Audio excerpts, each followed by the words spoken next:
Traditionally, the NTPA kicks things off with the Indy Super Bowl. But this year, the season opener shifts to a decidedly sunnier setting with the Gator NTPA Nationals.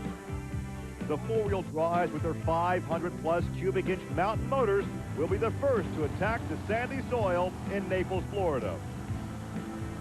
In this sport, you don't take things too lightly. So don't expect the action to be any less super.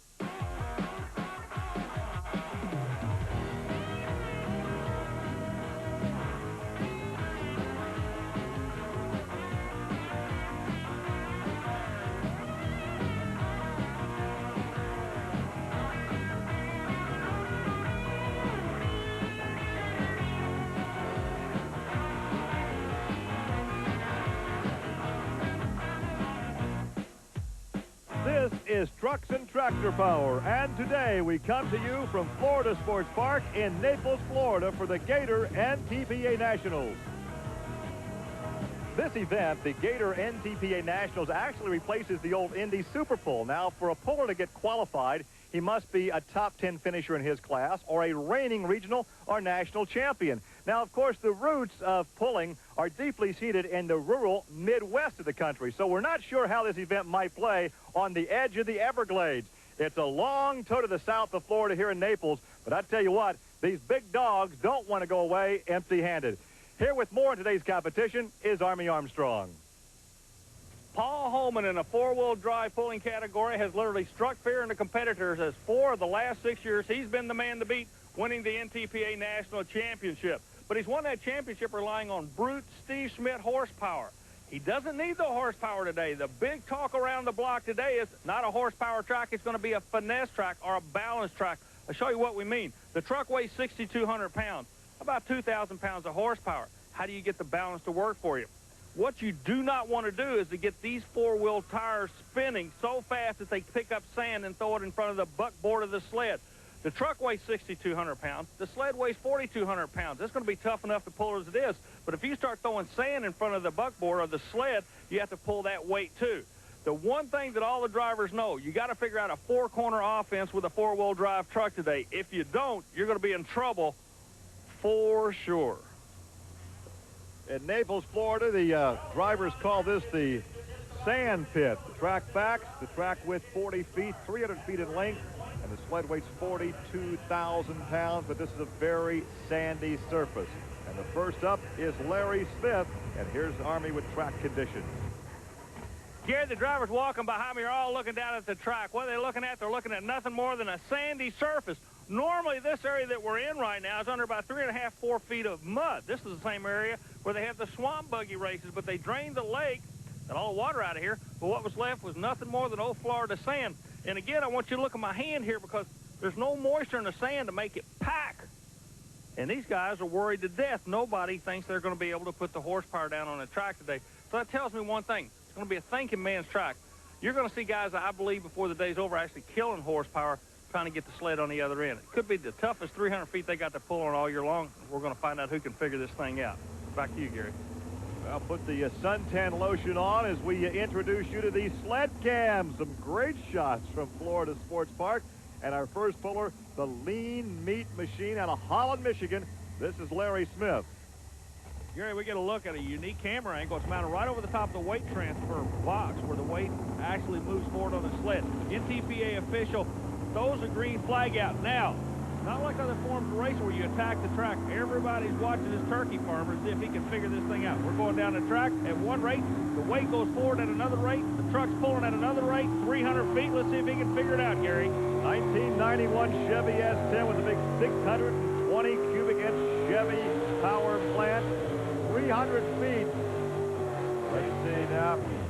Wow, look how it settles. Look at the tires, how they all pour. We talked about the 4-corner offense. Those guys literally dug in, Gary. 284 and 10 for Larry Smith out of Holland, Michigan. 284.10. And once again, grave concern over this track and how this track will tear up. Exactly. In the opening, I talked about finesse. It's hard to believe in a sport of brute horsepower. You actually do have to be a little finesse-minded. What you got to do here is not let the truck bounce. If it bounces, it digs in. If it digs in, it kills forward motion. And that's what all these guys are just scared to death of. They're going to dig in the end. like he did. Larry, the word we get to 284 and 10. What's it like out there? Everybody's watching you to see what's going to happen. It's a sand track. It's really loose. There's hardly any traction out there, but I'm pretty happy. I thought it was a good run the last run. But we'll just have to wait and see if everybody else beats it or not. More fun from the Naples Sandbox coming up on Trucks and Tractor Power. Welcome back to Trucks and Tractor Power at the Gator NTPA Nationals from the Florida Sports Park in Naples, Florida. It's all part of the Copenhagen Skull Pulling Circuit. Coming up next, the 94 Chevy Silverado, the heartbeat of America. Out of the state of Iowa, this is Gene Helmig. Gene capitalized on the Chevrolet logo name, the heartbeat of America. The big question is, where do you put the horsepower? We talked earlier about the dirt getting thrown up in front of the buckboards. If you notice, he almost has mud flaps here to direct the dirt away from the sled. It's hard to believe that you can pick up about 1,000 pounds of sand or dirt and throw it in front of the sled. Now, this guy out of Iowa knows he's going to have to finesse this thing through. You look at the big red scoops in the front of the engine. That's an interleaf fuel injection system, and I'll guarantee you those guys have been reading all types of little toots and whistles trying to figure out how not to make a whole lot of horsepower. As a matter of fact, I said earlier, and I still believe they're going to be trying to kill horsepower before the day's over, Gary. Boy, he's really up on the RPM. He's got some good ground speed. He needs a 284-10. He's got a motor going away. He's killing that horsepower I was telling you about, but it's an awfully expensive way to do it. He is hurting that motor big time. That was an expensive run. Look at that, though. The full pull, he takes it out of there. But now, keep in mind, if we have anybody... Oh, look at this. That's not what you want to see. If we have anybody else, Army, that takes it out of here, I don't think necessitating a pull-off, Gene's finished. He can't come back at about the 150-foot mark. It started self-destructing on it. But we told you, as the horsepower went away, it actually helped him because it let him go on down the track, and he kept the horsepower up, he'd have been in trouble. Well, once again, a full pull, but a very expensive full pull. Here's Army with Gene. Well, you fellas knew you were going to have to put it on kill. At about the 100-foot mark, we saw smoke coming out, but at that point in time, you don't have any choice. You still got to go for it, don't you? That's right, Army. I could feel it going away, but we had the truck hooked up pretty good. We made a lot of changes for the sand track. Changed the tires, went a lot higher on the gear, and it worked pretty good, but we did lose the motor, so we're going to have to kind of scramble now. Certainly an expensive full pull as he lost the power plant. Coming up next, well, a name that is synonymous with championship pulling. This is Paul Holman in the 4-play Chevrolet, a 1960 Chevy with a 640 cubic inch Chevy big block. Paul and his brother have really been players in sport. We told you about the national championships, but right now we open the show using their vehicle, telling you about a four-corner offense. We've used that terminology. The reason we're using it, the track is so soft. You got four corners on a truck. Nothing can go wrong in any of the corners or you're in bad shape. Look, man, see right there, it's a good camera shot showing you how he's digging in. Here, I think he's got problems. He can't move it forward. Now, Army, remember in NTPA pulling, if a driver does not go beyond 75 feet, he can come back and try it again. So we'll see Paul again in the program. But speaking of problems, Army, you had a chance to check in and give us more information on Gene Helmig's engine situation. Gary, we want to show you something real quick. You hear the terminology of kicking a rod out. Well, that's exactly what happened. A crew member just took the safety shield out. I want you to look right here. Here's the connecting rod and the piston right there. On this Rodeck engine, an all-aluminum engine, well, you're looking at about a $50,000 piece of scrap right now, I hate to say. They put them on kill. That's what it's all about. They don't come here to go for second. Back to you, Gary. There's the look at a meltdown of a mountain motor. Magnificent magnitude. That's an expensive run, is what you're saying. Well, another Chevrolet's going to be coming out now, Gary. Who's it going to be? Dave Closser in Zip Express. That's a 1988 Chevy S10 with a 598 cubic inch Chevrolet power plant. You know, Dave has got to be sweating BBs. He's watching everybody in front of him. If I were going to be a player in this game, I would have been watching the 4-play truck of the HOLMAN brothers. He didn't get the run he wanted. He's going to be coming back later in the competition, but how do you adjust? What do you do? Where do you go? Where's the center baseline here? We go on board with the camera, watching the weight box go forward past the NTPA official on a 40-foot wide track. They've widened the track 10 feet wider than normal in order to give these drivers a chance to find a place to put the horsepower. The left side of the track looks like it's working. He's muscling it down on the other end, Gary. Oh, close, but no cigar for the veteran from Alexandria, Indiana. He falls short. Look at the front wheels mired in that sand. 294.10. That would be second best, but that would be also the first loser, right? No, because the guy in front of him was next to last. We've been through this before. Oh, no. The Zip Express looks good. The CPEC tires fit into the injector works. But we go back over to the HOLMAN brothers, and sure enough, the left front axle was broken. So they've got about 10 minutes to get this axle back together. Well, Dave Closser out of the Hoosier state of Indiana. Let's go down trackside and visit with him. Army? Well, you did what you had to do. This track does not look like it's going to get a bit better today. I would much rather be where you were than the guy behind you. Yes, I agree with that, Army. We moved over into some fresh dirt, and I think that may have been what gave us the little edge on some of them. Here at Florida Sports Park, we've seen the Sippy hole do some damage in the swamp buggies, but today, these guys are digging their own graves in the sand from Naples, Florida. We're coming right back. Stay with us.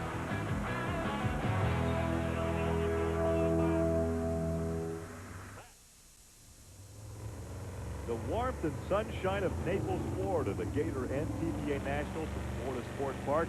Jeff SHAFER up next, and win, lose, or draw. The 1992 Chevy S10 was a 641 cubic inch Chevy block. He's a 15-year veteran, a machinist by profession from Mount Vernon, Ohio. You know, Gary, we keep talking about these what we call mountain motors. Just for the layman out there, a mountain motor usually is a loose terminology, meaning anything over 500 cubic inches, which basically, for the guy that's not familiar with the sport, will tell you the pistons are about the size of gallon buckets. I mean, they got these things really. They cost just a tad more than gallon buckets, though. Well, once again, he will need a full pull to advance to a full off. However, you know, the only other guy to make the full pull, Gene HELMIG, through that rod, he is out of competition. Sure, I was just noticing, looking at the odometer tachometer and the gauges, these guys are almost like flying an airplane on instruments. They watch that tachometer as we go again back to the onboard camera. But you've got to watch the tachometer. You got to feel the truck. You got to feel the seat of your pants, not to let those tires break loose. Look at this. He's easing into the horsepower. See, now he's starting to dial a little bit more horsepower, but he's starting to develop a little bit of bounce. Now he drives through the bounce, comes up on the RPM, trying to get the ground speed, and the weight's coming after him, Gary. Good pull so far. He needs a full pull to advance to a full off. Oh, is he going to make it? It looks like he's going to fall short. Yes. So, Jeff SHAFER short of a full pull from the sled cam. Weight box has done its job. It comes back to its resting place. 282.01, which would put him about, what, third, fourth right now. And look at that. Paul HOLMAN continues to work on that axle. So, this is a major problem here. Well, let's go back the other end of the racetrack, and here's Jeff SHAFER. Jeff, what do you look for when you go to a line? I mean, the word on the block is there's nothing out there to get a hold of. What do you look for? Nah, the thing here was just patience. You had to be patient, not throttle it too much, or you was going to lose it at the start. And you just had to wait on it to hook and then go, and that's the trick. So Jeff finds himself fourth in the standings as the competition continues. Here is Frank Young. Love the name of this truck. Forever Young, out of the state of Florida. The 91 Ford with the janky power plant. Janky out of Texas makes a whole lot of horsepower. We told you the story, you don't need horsepower. Look at his right hand. This could be the story. This guy's from Florida. He knows how to pull in a sand track. He does not use a foot throttle. He operates the throttle from his hand. See? Almost like a jet fighter pilot. You've got more control. You can be a little bit smoother maybe on these sandy tracks. Let's see if it works. All right, he has the experience on this type of pulling track. He needs a full pull. Here's Frank Young out of the Sunshine State. Oh, he's going to come up short, it looks like, Army. Yeah, but he's not digging down. Like he's not kicking a lot of dirt out. He has a good run, just not long enough. So he does fall short of the full pull, 281.05. That would put him fifth right now overall. He'd like to have that run back. Well, I'll tell you what, this day and time, fifth is not bad. Well, Gene HELMIG continues to lead with a full pull and a broken power plant, but there's Dave Closser in second, Larry Smith, Jeff SHAFER, and Frank Young rounding out the top five. Here is the X-Side battery entry, and this is Jerry Weaver, the exciter. I tell you what, Jerry's been around all types of motorsports for a year. You talk about a versatile guy. He came over from Pro Stock Drag Racing. He is based out of Ohio, one of the hotbed of sprint car countries. He's got the same sponsor Jeff Bodine has, so he's doing some good. But Also, he brings to the sport a phenomenal-looking rig to promote the Excise battery name in the form of not only the pulling truck, but, Gary, you see the name Monster Truck. That's right. We might see this guy a little bit later in the year on the Pin to Point series here on the Nashville Network. Well, it's nice to see those national sponsors in the pulling competition as well as the Monster Truck competition. A very stark cockpit. Yeah, bare bones. You got a tachometer, a throttle, and a brake. That's all you need. That is steering wheel. That sometimes you don't use that much. On this track, though, all four wheels are on the surface. Listen, I'm watching. Well, see, he's trying to finesse it in. He's smooth. He's working, coming over to the right. He started in the middle, now he goes to the right, picks up on the throttle. Look at the injector scoops are not open. He's not calling on a whole lot of horsepower right now. Needs the full pull in the Excite Batteries Chevrolet, and he is going to come up short. Well short. What would you give for 29 feet? He's 271. He fell short by 29 feet at the full pull. Let's go down trackside now and check in with Army on the situation with Paul Holman. Gary, what's going on down in the pit area is that Holman has broken an axle. Now, the other crew members, you can see it right here. They've got another axle in. He's trying to put it back together. But NTPA does have a time rule, and I don't know how much time's left for him, but believe me, he's starting to really worry. All the other crews, they're trying to help any way they can, but the clock may wind up taking the win and taking one of the best pullers in the country out. We'll just wait and see how this thing goes down. So we'll see if he's ready as we return to Florida Sports Park in Naples, Florida.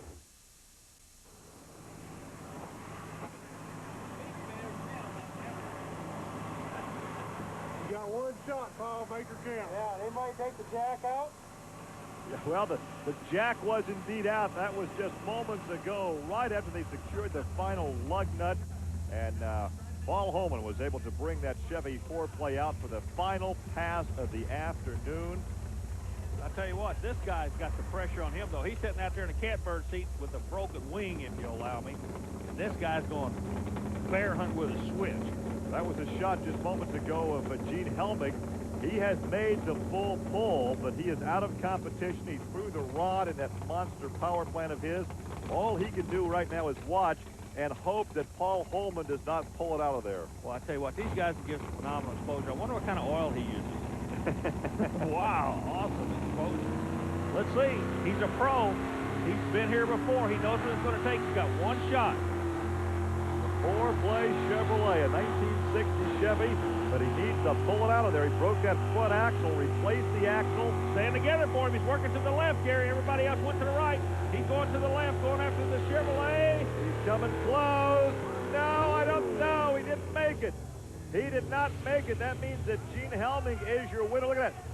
293.80, just shy of 294 feet, just over 6 feet shy, and there is your victor. Let's go down to Army, and he has Paul Holman. Well, Paul, you talk about drama. 293 is a word we get. Buddy, you pulled that one out with the help of a lot of friends. Tell us what happened on the starting line. Howie, what happened is the front axles are welded inside of the yoke. It's a special made axle, and the weld broke holding the shaft to the yoke, and they just spun out, and the weld broke and spun in half. Right. These guys, you guys go like crazy to beat each other, but I also notice your competitors are up there helping you, too. That just shows the caliber of people in this sport, doesn't it? It sure does. Everybody pitches in and helps everybody and anybody, and that's really what makes this sport great.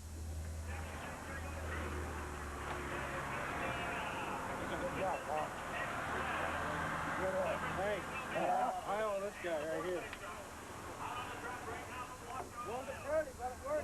Well, Gary, you got good days and bad days. A lot of smoke, kicked the rod out the side, but you were the guy that held on for the win on this thing. That's, you know, how do you like it? Happy or sad?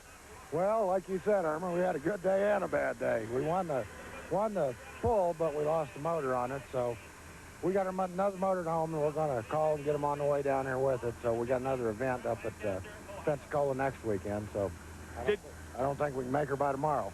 Did you think that anybody would be able to make a full pull once you pulled on the track? There was a chance of it, but our truck, if you drive it right, I mean, we do pretty well on a track like this, and this is not a real power track, but I drive the truck about 120 25 foot with the brakes on, 75, 80 foot with the clutch both, riding them both on a soft track like this, and this is not a good track. Numbers had a lot to do with it today. We had an early number. When Larry moved over, we'd already moved the sled over for our hook, and then he rehooked, so we had to move again, but we came out all right, other than the motor. There's your winner of the Gator NTPA Nationals.